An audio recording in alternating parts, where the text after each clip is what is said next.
안녕하세요. 패션 공부의 퀸입니다. 저는 패션회사 실무자로 미국에서 패션 디자이너를 시작으로 해서 미국, 유럽 바이어를 팔로우하는 해외 영업부, 그리고 상품 기획 MD로 다양하게 일해왔습니다. 이렇게 일을 15년 넘게 하다 보니 의도한 건 아니지만 패션회사 업무에 따른 스펙트럼이 넓어졌습니다. 그 경험으로 대학교 특강도 해보고 신입사원 면담도 해보면서 느낀 것들이 있었습니다. 그것은 패션의 다양한 분야에 대해서 모르고 그냥 뛰어들어서 운 좋게 회사를 들어왔어도 생각한 것이랑 달라서 실망하는 경우도 많고 혼자 끙끙대며 힘들어하다가 퇴사하는 친구들도 많이 봐왔습니다. 그래서 제가 아는 패션 시장의 현실과 실무 그리고 다양한 분야에 대해서 이야기해 보려고 합니다. 오늘은 디자이너에 대해서 먼저 얘기해 볼 건데요. 디자이너 종류를 취업 분야에 따라서 한번 이야기해 보려고 합니다. 디자이너는 브랜드에만 있는 것인 줄 아시는 분들이 많은데요. 그래서 그 좁은 취업문이 열릴 때마다 반복적으로 스펙을 던지며 힘들게 지내시는 인재분들이 많습니다. 사실 패션 디자이너로 취업할 수 있는 곳은 너무 많습니다. 그래서 오늘은 여러분들이 대표적으로 취업할 수 있는 곳만 뽑아서 설명 먼저 해보겠습니다. 첫 번째, 해외 의류 벤더가 있습니다. 벤더는 미국, 유럽, 바이어의 상품을 OEM이나 ODM으로 제작하고 수출하는 모든 일을 담당합니다.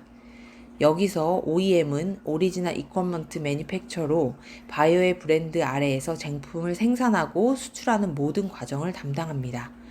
이 경우 세부 디자이너인 바이어에서 나오기 때문에 시즌 컨셉 디자인이나 트렌드를 제시하거나 정해진 디자인 안에서 옵션을 제시하여 가격을 낮출 수 있는 구체적인 방법들을 제시하게 됩니다.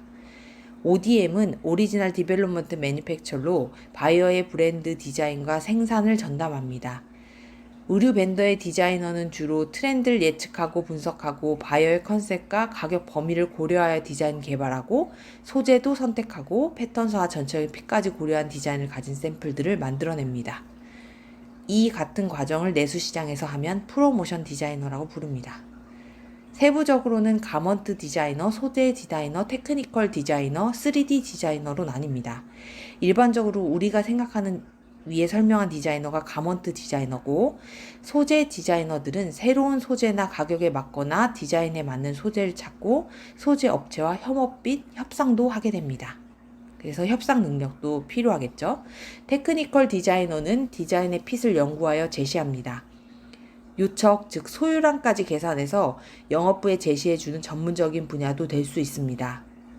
수치에 대한 어느 정도 역량도 요구할 수 있습니다. 가장 기술적인 측면이 크다 보니 경력이 높으신 분들도 많습니다. 그리고 3D 디자이너가 있습니다. 불필요한 샘플을 자꾸 만들어낼 필요 없이 3D로 스타일 및 물성까지 고려하여 상품을 보여줍니다. 관련 소프트웨어로는 여러 가지가 있지만 끌로나 옵티텍스가 좀 대표적으로 사용됩니다. 현재까지는 3D 디자이너의 좋은 일자리가 많고 연봉도 꽤 괜찮지만 회사에서 만약 AI 시스템을 도입한다면 가장 먼저 없어질 것 같은 자리이기도 합니다. 그 다음은 여러분들이 가장 잘 알고 계시는 브랜드 디자이너입니다. 해당 브랜드 컨셉과 시즌 트렌드에 맞게 디자인하게 되는데요.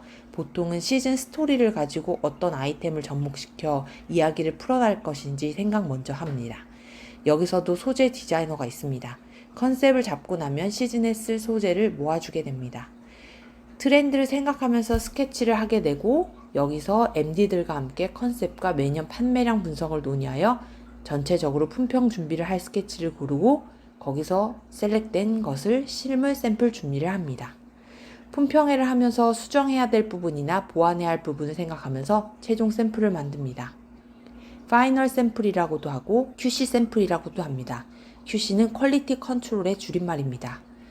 브랜드 특성에 따라 소재나 봉제 방법, 패턴, 옷이 만들어지는 전반적인 과정을 알고 이해하는 것이 중요합니다. 브랜드 상품을 만드는 일인 만큼 브랜드 MD와 여러 가지를 공유하고 결정하게 됩니다. 디자이너 브랜드로 갈수록 디자이너 역량이 많이 요구됩니다. 하이엔드 브랜드일수록 더욱더 그렇습니다. 그 다음은 라이센스 브랜드 디자이너입니다. 라이센스 브랜드는 브랜드 판권을 기간을 설정하여 특정 회사에 넘기는 것으로 디자인이나 상품 기획에 대해서 본사의 영향을 따르게 됩니다. 브랜드에 따라 좀 다르긴 하지만 기본적인 뼈대나 물량, 예측에 따라서 본사 확인이 필요하고 큰 디자인 컨셉은 본사 지침 영역 안에서 움직이게 됩니다. 그래서 디자이너도 본사의 커뮤니케이션이나 협상 능력도 중요합니다. 자신의 디자인 영역과 만약에 브랜드의 괴리감이 크면은 좀 힘들 수도 있다는 생각이 드는 디자이너긴 합니다. 저도 그랬습니다. 그 외에 크리에이티브 디자이너 및 디렉터가 있는데요. 명품이나 부티크에서 수장으로 브랜드 이미지를 끌고 나가는 역할을 하기 때문에 다양한 길과 함께 진입하기 어려운 영역이기도 합니다.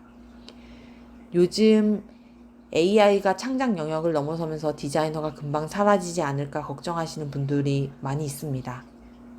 근데 제가 실무를 하면서 느낀 거는 스케치나 시즌 컨셉 잡는 것들은 AI가 좀 많이 대체해 줄 수 있을 것으로 생각하는데요. 생각보다 패션은 다른 산업에 비해서 사람 집약적인 분야입니다. 그래서 자신이 느낀 것을 옷으로 표현하고 데이터화되지 않은 것을 만들어내는 창작적인 영역입니다. 하지만 창작적인 디자이너 영역이라고 해서 심미적인 거에만 쏠리고 시즌 분석이나 가격 판매에 대해서 나의 영역이 아니다, 모른다 이렇게 놓아두기에는 시대가 너무 빨리 변하고 있습니다. 그래서 모든 분야가 마찬가지겠지만 좀 복합적으로 생각하고 압축해서 결과물을 뽑아내는 것이 가장 큰 능력 중에 하나로 인정받게 될 것입니다. 그래서 생각해보면 인간은 미적인 것을 수치와 감으로 어울려져서 결과물을 만들어낸다는 게 사실 AI가 범접하기 어려운 영역일 뿐만 아니라 이걸 잘하게 되면 조직에서도 반짝반짝 빛나는 사람이 될 것 같습니다. 만약 그걸 잘할 수 있다면 그 사람만이 할 수 있는 브랜드의 어떤 특정 무엇인가 되기 마련이죠. 그래서 디자이너를 꿈꾸시는 여러분들이시라면 책도 많이 읽고 생각하고 사고하는 방식뿐만 아니라 사람들과 잘 어울리고 설득할 수 있는 스킬과 함께 되도록이면 말을 할 때 수치화해서 이야기하는 습관을 들이시면 업무에 도움이 되고 독보적인 존재로 거듭날 수 있을 거라고 생각합니다. 언제나 여러분의 색깔이 있는 일을 하시기 바라겠습니다. 지금까지 퀴리였습니다. 들어주셔서 감사합니다.